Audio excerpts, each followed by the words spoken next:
I actually want to kind of jump back to your early career, and I'm going to go way, way back right now, because you, like other composers such as Danny Elfman, Clint Mansell, Mark Mothersbaugh, and even Trevor Rabin, you guys all get your start in the pop rock music world, and you did it with the Buggles.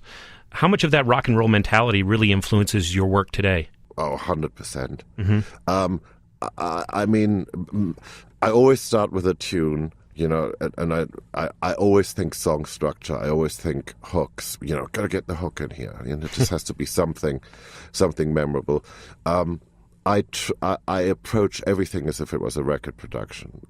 Just to clarify that, I think there's a very different thing that happens when you see musicians playing live.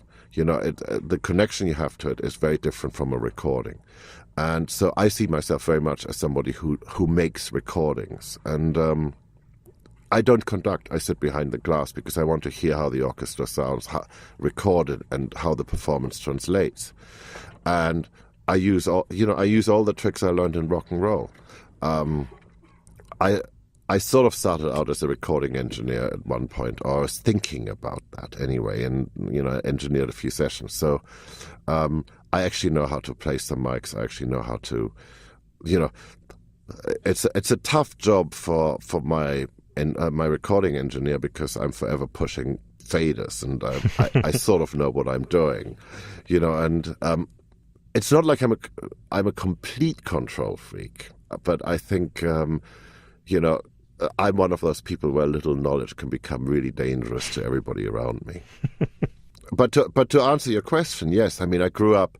The first job I had, the first paying job, was for George Martin, really. Oh wow! And that was a pretty good start. And to be in that company for a while, and then Trevor Horn.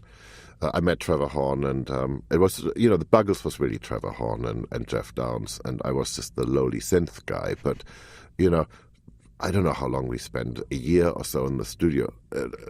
It was great because I learned a lot, and I got to experiment. I learned how to use the studio as a musical instrument.